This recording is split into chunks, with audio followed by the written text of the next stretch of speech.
नमस्कार दोस्तों, मैं सिद्धार्थ आपका मेंटोर स्वागत करता हूं सिविल्स डेली के यूट्यूब चैनल पर, जहां आज हम बात करेंगे यूपीएससी प्रीलिम्स और मेन से जुड़ी कुछ इंपॉर्टेंट और रेलेवेंट टॉपिक्स पर from the Hindu editorial and op-ed section. लेकिन इस लेक्चर में आगे बढ़ने से पहले हम कल के एमसीक्यूज पे नजर डालेंगे। और कल के दो एमसीक्यूज मैंने आपको दिए थे कमेंट करके बताने के लिए, जिसका पहला आंसर है C, POCSO act 2012 punishment of penetrative sexual assault section 4 है, जिसमें 7 साल मिनिमम सजा है। ठीक है, अगर आपका आंसर डिफरेंट है तो प्लीज हमें कमेंट करके बताइए, हम उसको इलैबोरेट करेंगे, ठीक है, एक्सप्लेनेशन के साथ। नाउ कन्वेंशनल फार्मिंग से हमारा दूसरा क्वेश्चन था, वेयर इन इसका जो आंसर था वो है 2 यानी कि बी। और अगर आपका आंसर डिफरेंट है तो प्लीज हमें कमेंट करके बताइए, then we will share the explanations with you. Okay, now so दोस्तों, आज है 26 नवंबर 2021 और अगर आप डेफिनेटली यूपीएससी सीएससी के एस्पिरेंट हैं तो आप आज मुझे कमेंट करके बताएंगे कि आज का दिन इंपॉर्टेंट क्यों है। In the history of our Indian constitution, in the history of our Indian democracy, आज का दिन क्यों खास है। तो शुरू करते हैं आज के न्यूज़पेपर के साथ, लेकिन उससे आगे बढ़ने के लिए हम बताना चाहते हैं अपने सीडी यूट्यूब रिचुअल्स, जो आईएएस एस्पिरेंट्स के लिए हमने एक इनिशिएटिव स्टार्ट किया है, जहां पे हम daily MCQ strategy explanation cover करते हैं। जी, ये लगभग रोज 9 से 10 बजे के बीच शाम को पब्लिश होता है। अभी मैं आपको एडिटोरियल एंड ओपिट एनालिसिस के बारे में डिस्कस करता हूँ, और उसके बाद हमारा एक करंट अफेयर है जो आपकी हमारे काउंटर पार्ट आद्या मैम कंडक्ट कराती हैं, जहां पे हम इंडियन एक्सप्रेस और हिंदू और तमाम अदर न्यूज़पेपर के साथ करंट अफेयर्स कवर करते हैं। फिर एक एक्सप्लेनर जाता है जो हमारे काउंटर पार्ट अंजुम सर वो इनिशिएट कर रहे हैं, जिसमें एक इंसाइट और एनालिसिस है for static and current affair portion और burning issues. And last but not the least, जो सबसे इंपॉर्टेंट है वो आई थिंक आपके लिए वो ये भी है कि अगर आपकी बात या आपकी प्रॉब्लम का सोल्यूशन अगर कोई यूपीएससी टॉपर दे दे, जिसके जो इन सबों के साथ, इन सारी चीजों के साथ गुजरा हुआ है, तो हम वीकली प्रीलिम्स, मेंस और इंटरव्यू के लिए एक वीकली वेबिनार रखते हैं अपने टॉपर्स के साथ। ठीक है, सो आइए इस लेक्चर में आगे बढ़ते हैं। सो आज का न्यूज़पेपर में दो इंपॉर्टेंट एस्पेक्ट है, दो इंपॉर्टेंट न्यूज है जो कि हम कवर करेंगे। एक है net zero and climate justice, जो कि एक आईएएस ऑफिसर हैं, उन्होंने ये आर्टिकल लिखा है। एंड सेकंड जो न्यूज हम कवर करेंगे, that is based on national family health सर्वे। ये एक बहुत इंपॉर्टेंट एस्पेक्ट है। सो जैसे मैंने आपको कहा कि आपको पूरा न्यूज़पेपर पढ़ने की जरूरत नहीं है, आप सिर्फ और सिर्फ हमारे डेली रिचुअल्स को फॉलो करें और आपका लगभग ऑन एन एवरेज 1 से 1.5 घंटा टाइम सेव होगा। Okay, so moving on to our first news. So जो हमारे मुकुल सानवाल सर हैं, जिन्होंने ये आर्टिकल लिखा है, बहुत ही खूबसूरती के साथ इन्होंने मेंशन किया, काफी सारी चीजें इसमें हैं। So I will try to wrap up the entire video in the next 15-20 minutes. Okay, so stay tuned with me. ठीक है, ये आर्टिकल जीएस पेपर 2 और पेपर 3 से रिलेट करता है। यहाँ पे शायद पीडीएफ में कुछ मिस्टेक हो गया है, 2 यहाँ पे आ गया है, 3 यहाँ पे आ गया है, but I hope you will understand. So this article is important related to international institution, environmental pollution. Okay, so और भी कई सारी चीजें हैं जिसमें हम पार्ट वाइज इसमें मेंशन करेंगे। For example, we will understand here what is net zero, climate justice क्या होता है, G7 कौन कौन कंट्रीज आती हैं, and then Stockholm declaration article 253 क्या होता है, राइट। तो आज की प्रिपरेशन का सबसे पहला पॉइंट है, यहाँ पे जो हमारे ऑथर हैं उन्होंने मेंशन किया है कि with current per capita emission that are less than half. ये पर कैपिटा एमिशन क्या होता है?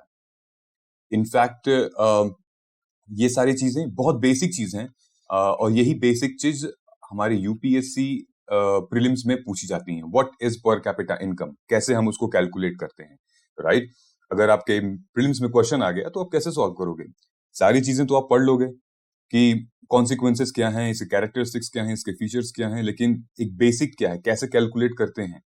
ठीक है, so carbon emission per capita are measured as per total amount of carbon dioxide emitted by the country. Okay, so किसी एक country का जो टोटल कार्बन एमिशन है वो कितना निकल रहा है डिवाइडेड बाय उस कंट्री की टोटल पॉपुलेशन। ठीक है, और यहां जब कार्बन एमिशन की बात हो रही है तो यहाँ पे दोनों चीजें आएंगी, प्रोडक्शन भी आएगा और कंजम्पशन भी आएगा।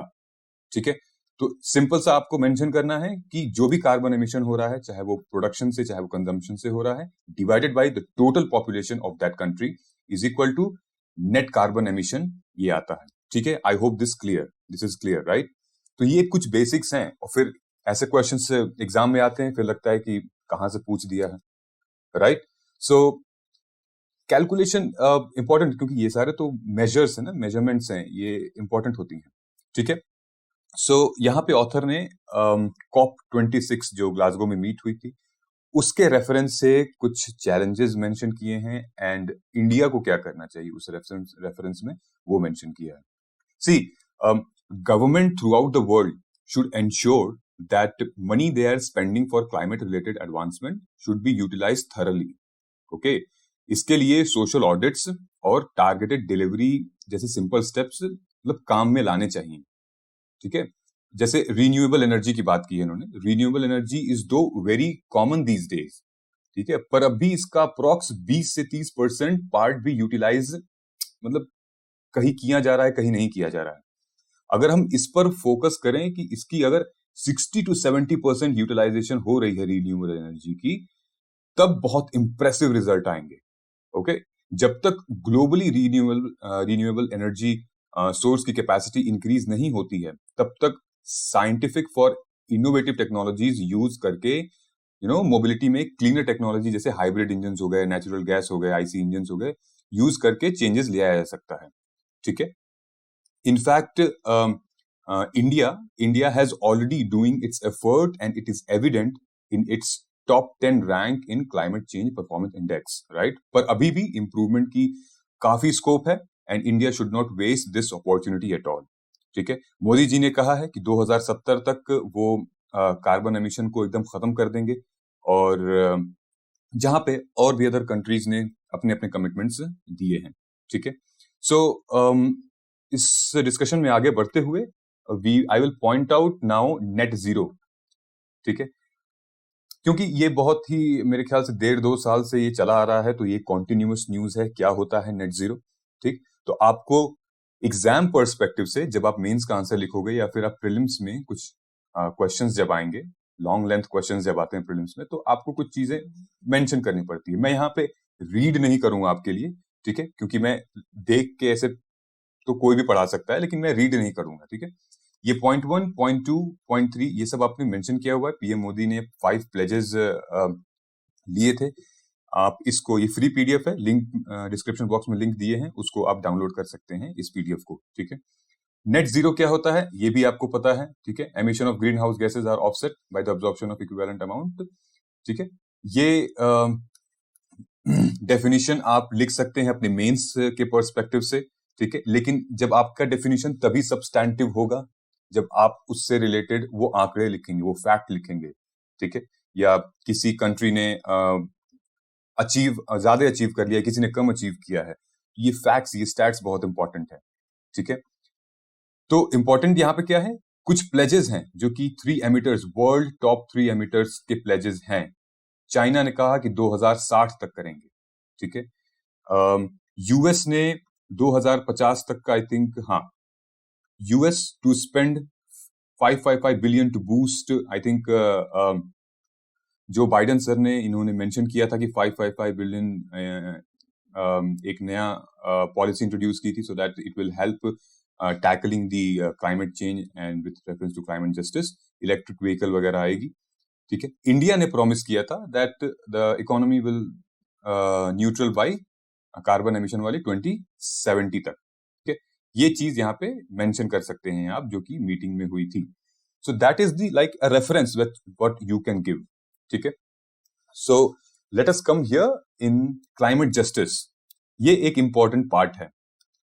क्लाइमेट जस्टिस एक इंपॉर्टेंट टर्म है, टर्मिनोलॉजी है, और अपने आप में ही एक बहुत बड़ा चैप्टर है। ठीक है, ये एथिक्स का पेपर 4 में भी इसका जिक्र होता है, और climate justice is like global governance.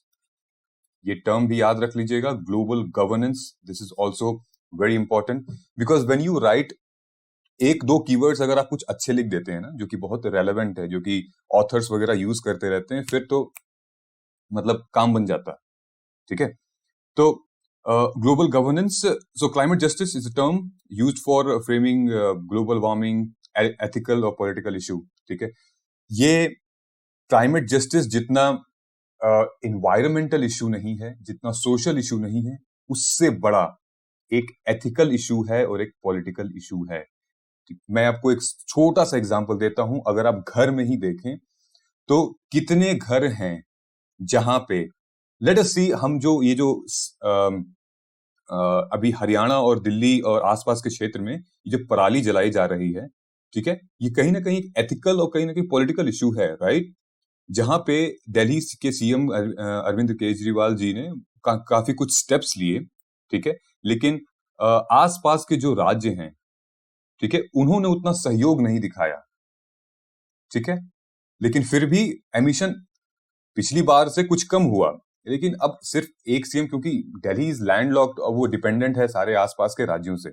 एक छोटा सा एग्जांपल मैं आपको बताता हूं। अगर आप खुद अपने घर में कहीं किसी को आप देखे होंगे कि आप थोड़ा सा कूड़ा मिला के वो जला दे रहा है, प्लास्टिक कोई जला दे रहा है, एक साथ कूड़ा गांव घरों में कूड़ा इकट्ठा होता है उसको जला देते हैं।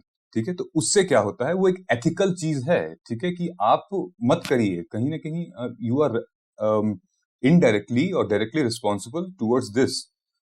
और दूसरा पॉलिटिकल इशू, मतलब कि आप एक रिप्रेजेंटेटिव हैं उस गांव के, उस विलेज, पंचायत, स्टेट, उस नगर के, या फिर नेशनल लेवल पे। अगर आप उसको देख रहे हैं जलता हुआ, अगर आप देख रहे हैं कि वो गैस एमिट हो रही है और पोल्यूशन को हार्म कर रही है, और आप एक रिप्रेजेंटेटिव हैं, तो फिर ये सरासर गलत कर रहे हैं आप। सो दैट आपको रोकना चाहिए। So that is political issue because you have that power to control things, right? So here this way this should be controlled. So this is why it has come in ethical ethics के paper में आता है और बहुत important chapter है। तो इसको हम समझ लेते हैं, बहुत ज्यादा डिटेल में मैं नहीं जाऊंगा इसको, लेकिन ये एक मेंस के पर्सपेक्टिव से मैं यहाँ आपको बताना चाहता हूँ। ओके, मेंस के पर्सपेक्टिव से। क्यों? क्योंकि ये जो डायग्राम आप देख रहे हो, ये डायग्राम बहुत इंपॉर्टेंट है टू प्रेजेंट योर आंसर। ये सारे इश्यूज तो हैं लेफ्ट हैंड साइड में, अगर आप देखिए, differentiating cooperation with regimes, NDCs को गैप नहीं होना चाहिए। ठीक है, मेरे इस प्रेजेंटेशन में इस पोस्ट को, ठीक है, इस डायग्राम को मेंशन करने का ये मतलब है कि this way also you definitely can try to write your mains answer. ठीक है, engaging all actors, policy maker, private player, government, NGOs, I mean top to bottom सबको एंगेज करना पड़ेगा। ठीक, यहां पे देखिए, यहाँ पे enables quantitative system, geographical scale, geographical general equilibrium, macroeconomics, बहुत सारे कहते हैं ना कि साम दाम दंड भेद और तन मन धन से लगना पड़ेगा इसको, इसके लिए, ताकि ग्लोबल लेवल पे क्लाइमेट जस्टिस मिले। ठीक है, अगर लेट्स से अगर इंडिया कर रहा है, इंडिया फॉलो कर रहा है, रिलीजियसली फॉलो कर रहा है, लेकिन हमारे आसपास के देश फॉलो ही नहीं कर रहे हैं, तो हवा तो चल कह रही है, हम हवा को तो नहीं रोक सकते, राइट? हम मॉनसून को तो नहीं रोक सकते, right? It's a continuous process, इधर से होकर उधर जाएगी ही जाएगी। सो अगर चाइना जला रहा है, चाइना अगर पोल्यूशन फैला रहा है, पोल्यूशन कर रहा है, कंट्रोल नहीं कर पा रहा है, तो कहीं ना कहीं इंडिया पे इफेक्ट आएगा उसका। ठीक है, so this should be a global phenomena, a global governance. ठीक है, now G7 is no longer rule setter. यहाँ पे जो हमारे ऑथर हैं उन्होंने यहाँ पे एक टर्म मेंशन किया है, G7 is no longer rule setter. इसका मतलब यही है कि G7 कंट्रीज कौन कौन सी हैं? UK, US, Japan, Australia, and therefore 3-4 more, right? तो पहले क्या होता था कि ये लोग डेवलप्ड कंट्रीज हैं, ठीक है, ये जो सेट करते थे स्टैंडर्ड, वही पूरे वर्ल्ड में चलता था। लेकिन अब ये ट्रेंड नहीं सेट कर पा रहे हैं, क्योंकि अब बड़ी इकोनॉमीज धीरे धीरे बन रही हैं। जैसे India has like world's largest democracy, world's largest, second largest population, then China है, फिर उसके बाद फिर रशिया भी कहीं ना कहीं उसमें है, राइट? तो ये लोग भी अपना स्टैंड ले रहे हैं, इंडिया अपना स्टैंड ले रही है, चाइना अपना स्टैंड ले रही है, ठीक है। इंडिया ने 2070 तक बोला है एमिशन खत्म करने की, चाइना ने 2060 तक बोला है कम करने के लिए। तो कहीं ना कहीं इनका कहने का ये मतलब है कि जहां पे कंट्रीज ने ये बोला है कि लोग एमिट करेंगे 2050 तक, 60 तक, लेकिन वहां में इंडिया ने ये बोला है कि they will phase down, not phase out, ठीक है। फेज डाउन का मतलब यही होता है कि किसी भी चीजों को डिक्रीज करना, कम करना, उसका यूसेज कम करना, ठीक है। और फेज आउट का मतलब यहां होता है कि किसी भी चीज को तुरंत स्टॉप कर देना, ठीक है। सो फॉर एग्जाम्पल इस पूरे मुद्दे में जो मीटिंग हुई थी इनकी, इस पूरे मुद्दे में ऑयल का कहीं जिक्र नहीं है, तेल का कहीं कोई जिक्र नहीं है, जबकि इससे भी तो एमिशंस होते हैं, हार्मफुल एमिशंस होते हैं इसमें, ठीक है। इनफैक्ट इसमें कहीं पे ऑटोमोबाइल एमिशन का जिक्र नहीं है।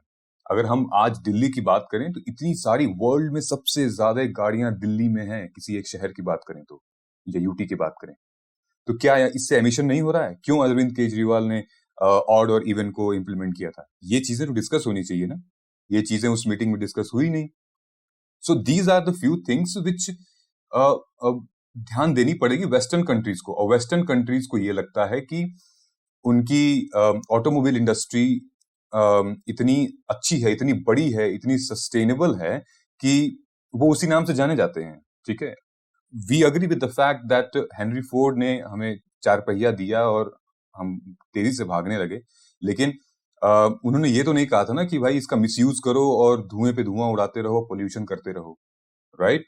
सो जो वेस्टर्न सिविलाइजेशन है, हमारी वेस्टर्न कंट्रीज हैं, उनको ये चीजें समझनी पड़ेगी। ऑयल और ये ग्रोइंग जो एमिशंस हो रहे हैं, ऑटोमोबाइल एमिशंस, ठीक है, चाहे वो 4 व्हीलर हो गई, एयरक्राफ्ट हो गया, कहीं ना कहीं ट्रेन भी हो गई, बहुत सारी चीजें, ठीक है। सो ये जो इमेज देख रहे हो आप, power sector is the largest consumer of coal in India. So देखो, पोस्ट कोविड-19 पैंडेमिक, ठीक है, there was a surge in demand and felt by power plants from industries. ये इस पीरियड के दौरान लास्ट ईयर के कंपैरिजन में 17% ज्यादा डिमांड देखी गई है। इलेक्ट्रिसिटी की प्राइसेस इंक्रीज नहीं की जा सकती, और इसलिए पावर प्लांट्स को पावर प्रोडक्शन इंक्रीज करने में कोई खास इंसेंटिव नहीं दिख रहा है, ठीक है। तो कहीं ना कहीं this is an ironical as well. Now आगे हम चलते हैं, कट कंजम्पशंस। सो यहाँ पे कमिंग बैक टू दिस, यहाँ पे बहुत ही अच्छे तरीके से इन्होंने मेंशन किया है कि where we can cut consumption so that we can grow. Okay, मैंने हाईलाइट भी कर लिया, आप पढ़ सकते हैं इसको डाउनलोड करके। सो कट कंजम्पशंस का मतलब यहाँ पे ये है, बहुत क्लियरली इन्होंने मेंशन किया है। सी, कट कंजम्पशन मीन्स कि हम ये तो प्रॉमिस कर रहे हैं कि हम कार्बन रोकेंगे, या फिर हम ग्रीन हाउस बढ़ाएंगे, हम ग्रीनरी ले आएंगे, हम वर्टिकल फॉरेस्ट बनाएंगे, राइट, हम बायोमास, बायोगैस का यूज करेंगे, हम इलेक्ट्रिक कार्स का यूज करेंगे। लेकिन आप ये तो देखो कि आप यूज कर रहे हो, लेकिन जो चीजें नुकसान कर रही उसको तो कंट्रोल करो। आप इधर कह रहे हो कि मैं पेड़ लगाऊंगा, मैं 1000 करोड़ पेड़ लगाऊंगा, और उधर आप पॉल्यूशन करते रह रहे हो, एमिशन होती रह रही है, तेल से एमिशन हो रही है, इधर ऑटोमोबाइल से एमिशन हो रही है, कोल से एमिशन हो रही है। मतलब क्या है इसका? देयर इज कोई मतलब नहीं है, it's like null and void है, ठीक है। सो यहाँ पे इनके कहने का मतलब है कि हमें कंजम्पशन जो है वो कट करना पड़ेगा, not just greening it. Okay, किस पे फोकस करने के लिए कहा है? Decent living. डिसेंट लिविंग पे मोबिलिटी हो गया, शेल्टर हो गया, न्यूट्रिशन हो गया। मतलब इनके कहने का मतलब है कि अपने लाइफस्टाइल को चेंज करो। तो दोस्तों, आपके मेंस के पर्सपेक्टिव में यार बहुत इंपॉर्टेंट है ये, इसको ध्यान से मेंशन करना और रेफरेंस देने के लिए बहुत इंपॉर्टेंट, बिल्कुल ही एकदम कंटेम्पररी चीज है। Okay, so consumption pattern needs to be shifted away from, जैसे किन किन चीजों से शिफ्ट हमें करना चाहिए? Mobility from cars and aircraft to buses and train, ठीक है। अब कुछ लोगों को शर्म आती है, कुछ लोगों को स्टेटस सिंबल नहीं होता है कि नहीं है, हम कैसे जाएंगे, हम तो कार से ही जाएंगे, ठीक है। तो ये चीजें हमें थोड़ा सा मतलब सोशल अगर मैं देखूं तो करना पड़ेगा, हमें कलेक्टिवली करना पड़ेगा, ठीक है। गवर्नमेंट को ऐसी ऐसी पॉलिसीज ले आनी पड़ेगी, ऐसी फैसिलिटीज ले आनी पड़ेगी कि लोग ट्रैवल करें बसेस में, ट्रेन में, ठीक है। और nutrition from animal processed and processed food to seasonal plants, ठीक है। ये तो सबसे बड़ा है, मतलब फूड इंडस्ट्री का हमारा सबसे बड़ा ड्रॉबैक यही है कि सीजनल प्लांट बेस्ड डाइट चलती ही नहीं है, ठीक है। बहुत बहुत जो लिमिटेड, जब हमारी तबीयत खराब होती है, जब हम मोटे पतले होते हैं, जब हमारा शेप आकार बदलता है शरीर का, तब हम अपने शरीर पे ध्यान देते हैं, या फिर ब्लड रिपोर्ट में कुछ आ जाता है तब हम अपने शरीर पे ध्यान देते हैं। ऐसे तो हम देते नहीं, इससे हम डाइट पे जाते नहीं है, अदरवाइज हम कुछ भी खाते रहते हैं। सो इन्होंने कहा है कि ये सारी चीजों का कंजम्पशन हमें कम करना होगा, क्योंकि कहीं ना कहीं डिमांड भी तो हैम्पर हो रही है, डिमांड सप्लाई का भी तो मामला है यहाँ पे, सिर्फ आपके खाने का मामला थोड़ी है, right. Now second most important thing here, along with reducing demand, resource and carbon intensity of consumption has to decrease. Example, जैसे जैसे ये चीजें डिक्रीज होगी वैसे वैसे कुछ चीजें इंक्रीज होंगी, जैसे रिन्यूएबल एनर्जी, इलेक्ट्रीफाइंग कार्स, ठीक है। जैसे टेस्ला के बारे में अगर हम बात करें तो ये एक बहुत ही जबरदस्त मॉडल है, आने वाला है अगले 3-4 सालों में। इट्स अ न्यू बूम, ठीक है। हर कंट्री, हर स्टेट गैस स्टेशन जैसे होते हैं वैसे इलेक्ट्रिक स्टेशन होंगे, कार चार्ज होंगी, and then they will be running on roads. Public transport increase करना पड़ेगा, ठीक है। तो आई होप इस आर्टिकल को आपको समझ में आना चाहिए। ये देखो, ये मैंने आपको एक climate change and climate warming यहाँ पे मेंशन किया है। सी दिस इमेज, इसमें ये लिखा है कि आर्कटिक सी जो कि it's been declining for the rise, 12.8% हर 10 साल में ये डिक्लाइन होती है, और ये मतलब बहुत अच्छी बात नहीं है, ठीक है। यहाँ पे ये जो मेंशन किया हुआ है वो ये है कि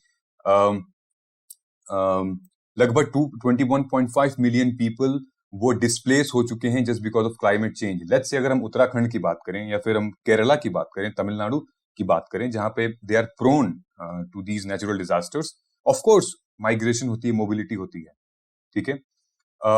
कई सारे इन्फेक्शंस, इसके बारे में तो खैर हम सबसे बेहतर कौन जान सकता है, राइट, क्योंकि हम पिछले 1.5 साल से भुगत रहे हैं कोविड-19 के केस में, ठीक है। कई सारे नए इन्फेक्शंस इंट्रोड्यूस हो रहे हैं, और ये देखो यहाँ मेंशन किया हुआ है कि 97% ऑफ क्लाइमेट एक्सपर्ट ने अग्री किया है कि जितनी भी ग्लोबल वार्मिंग हो रही है ये सब मनुष्य ही कर रहा है, आप कर रहे हैं, हम कर रहे हैं, हमें रोकना होगा इन सब चीजों से, ठीक है। तो आप डाउनलोड कर सकते हैं, ये बहुत ही जबरदस्त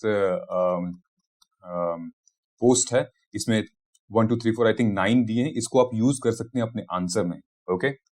सो नेक्स्ट पॉइंट जो कि जो हमारे ऑथर ने इसमें मेंशन किया है वो है about Stockholm declaration article 2 and article 253। तो सी स्टॉकहोम डिक्लेरेशन क्या था आफ्टर द स्टॉकहोम डिक्लेरेशन, ठीक है।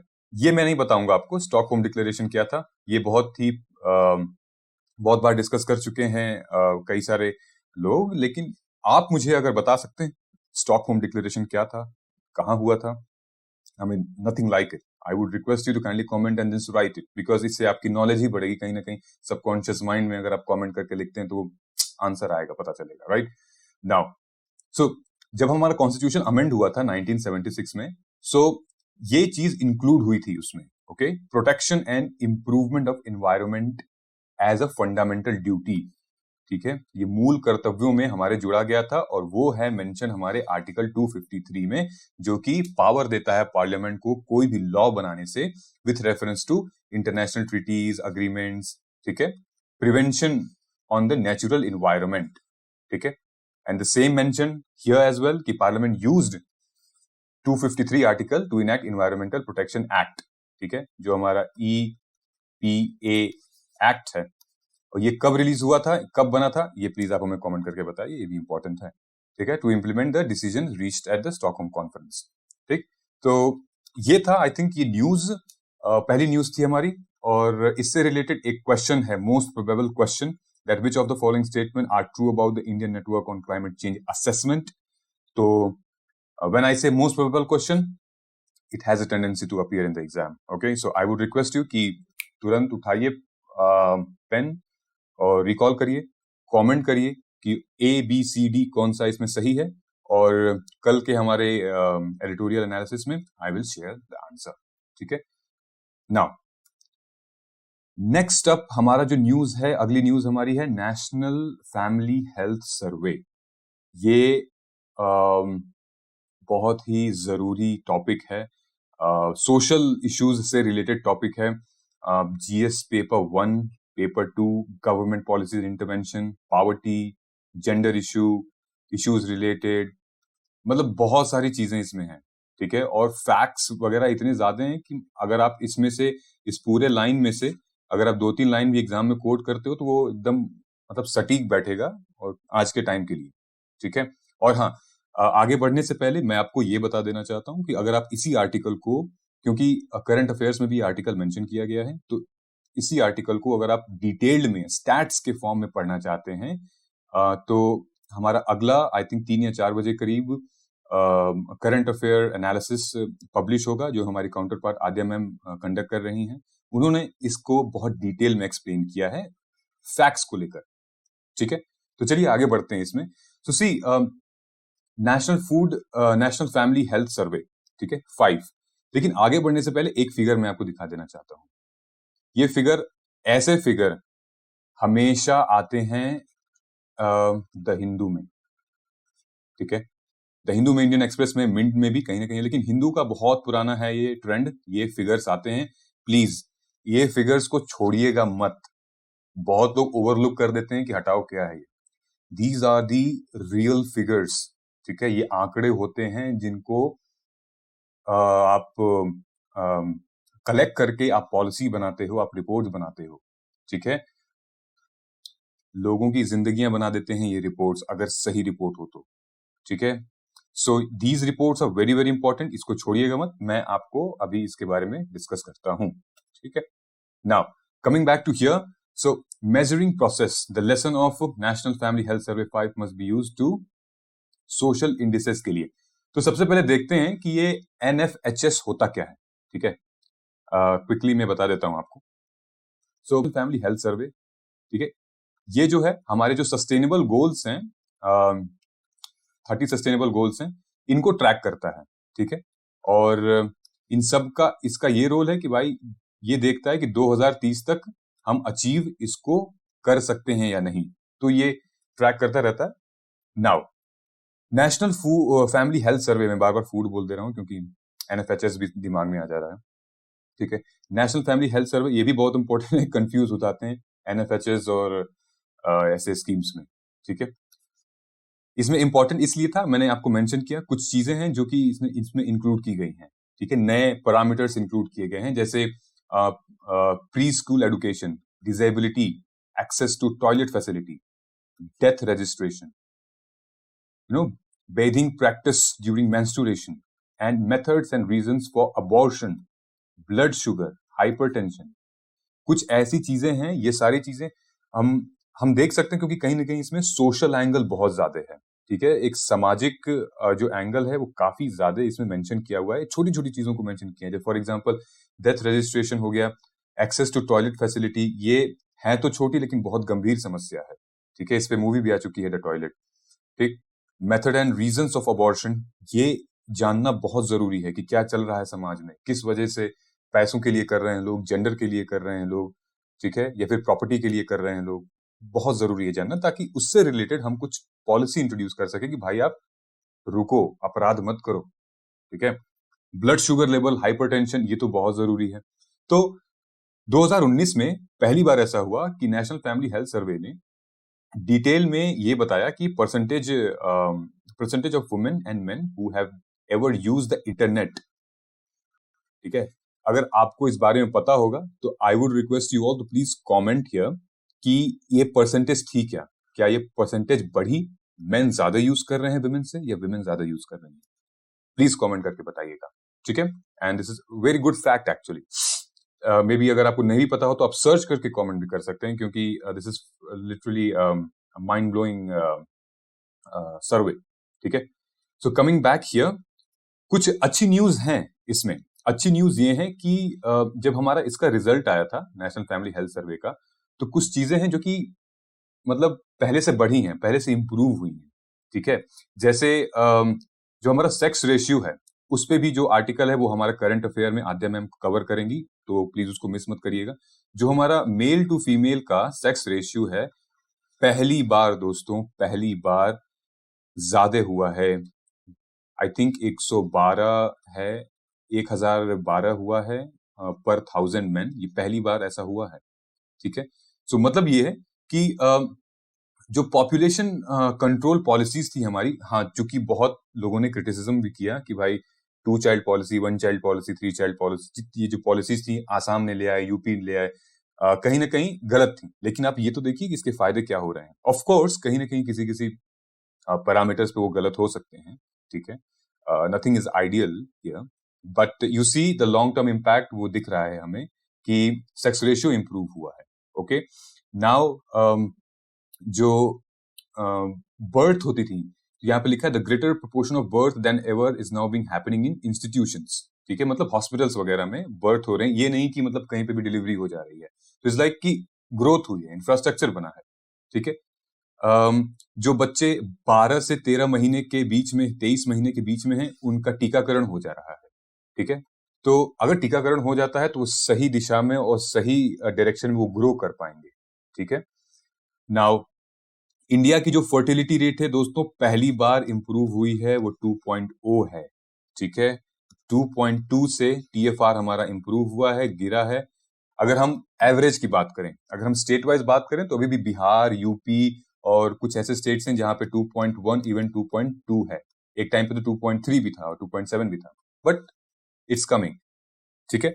एंड पॉपुलेशन पॉलिसीज, सो ये कुछ एरियाज थे जहां पे हमने एक्सेल किया है, लेकिन वहीं कुछ एरियाज हैं जहां पे एक्सेल करने की जरूरत है और बहुत ज्यादा फोकस किया हुआ है बच्चों से रिलेटेड इश्यूज को, वो यहां हम कवर करेंगे। So hunger absent from NFHS data, इसका मतलब ये है दोस्तों कि जो बच्चे हैं ये स्टंटेड, अब स्टंटेड का मतलब क्या होता है और ओवर वेस्ट का मतलब क्या होता है, वो भी हम देख लेते हैं, ठीक है। तो यहाँ पे मैंने मेंशन किया, देखो ये चीजें आप कहोगे कि ये सर तो बहुत छोटे लेवल का तो एनसीईआरटी में दे रखा है, स्टंटेड का मतलब क्या होता है, वेस्टिंग का मतलब क्या होता है। लेकिन दोस्तों इसी से आता है क्वेश्चन, ठीक है। ऐसे ही क्वेश्चन आ जाएंगे कि अब स्टंटेड मतलब क्या हो गया, ठीक है। क्योंकि ये दोनों एक दूसरे से बहुत मिलते हैं, ठीक, तो आप कंफ्यूज हो जाओगे। ओके, सो कोई भी बच्चा, ठीक है, अपनी फुल ग्रोथ पर नहीं पहुंच पा रहा है क्योंकि उसको डाइट नहीं मिली है, अच्छी केयर नहीं हुई है, हेल्थ उसकी अच्छी नहीं है, इमोशनल सपोर्ट नहीं हुआ है, ठीक है। सो यहाँ पे मेंशन किया है कि most surprisingly reveals what happened in child stunting, ठीक है, जहां पे क्रॉनिक अंडर न्यूट्रिशन है। आज खाना मिल रहा है, कल नहीं मिल रहा है, परसों मिल रहा है, उसके बाद नहीं मिल रहा है, क्या खाने में मिल रहा है, यू नेवर नो।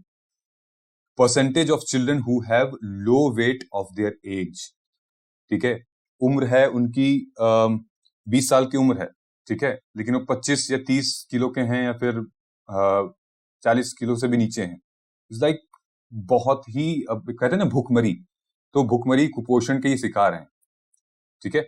तो स्टेट्स हैं जैसे तेलंगाना, गुजरात, केरला, महाराष्ट्र एंड वेस्ट बंगाल, इनमें लेवल इसका बढ़ा हुआ है, मतलब कि कुछ जो कुपोषण के शिकार हैं बच्चे यहाँ पे, ओके। चाइल्ड वेस्टिंग यहाँ ज्यादा है। चाइल्ड वेस्टिंग का मतलब क्या है? चाइल्ड वेस्टिंग का मतलब ये है, it reflects the under nutrition, ठीक है, जितनी उनकी हाइट है और उस हिसाब से उनका जो वेट है वो कम है। आप याद रखें, यहाँ पे एज की बात हुई है, यहाँ पे हाइट की बात हुई है, ओके। आई होप आपको याद रहेगा, ठीक।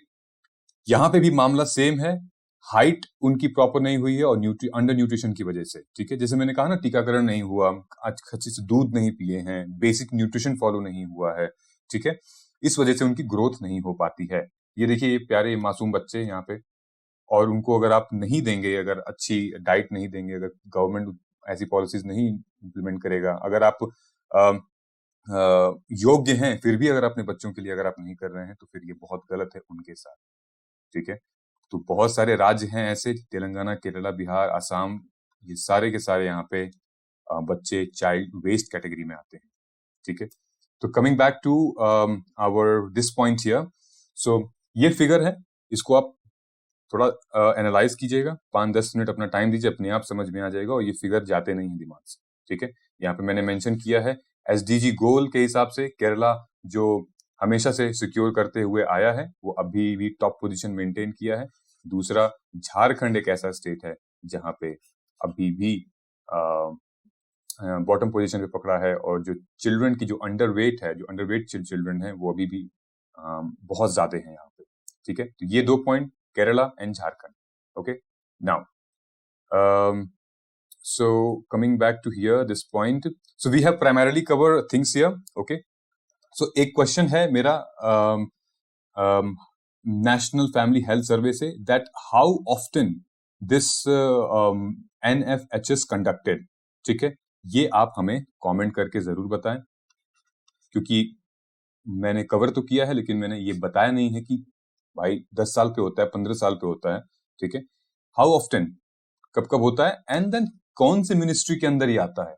तो I would request you guys, please आप ये कमेंट करके बताइए, और कोई डाउट हो please feel free to ask here, okay. So now चलिए मिलते हैं अगले सेशन में। आपका समय देने के लिए धन्यवाद। स्केड्यूल के हिसाब से अगला प्रोग्राम ब्रॉडकास्ट होने वाला है, उसे देखना ना भूलें। सो कमेंट करके बताइए पूछे गए हुए सवाल जो जरूरी हैं, ओके। सो इस लेक्चर का फ्री पीडीएफ भी आप डाउनलोड कर सकते हैं, डिस्क्रिप्शन बॉक्स में दिए लिंक पे आप क्लिक करें and then download the free PDF. So मिलते हैं अगले सेशन में। जय हिंद, और हाँ, लाइक और सब्सक्राइब जरूर करें। Subscribe to our YouTube channel and press the bell icon on the YouTube app and never miss another update from Civil's Daily.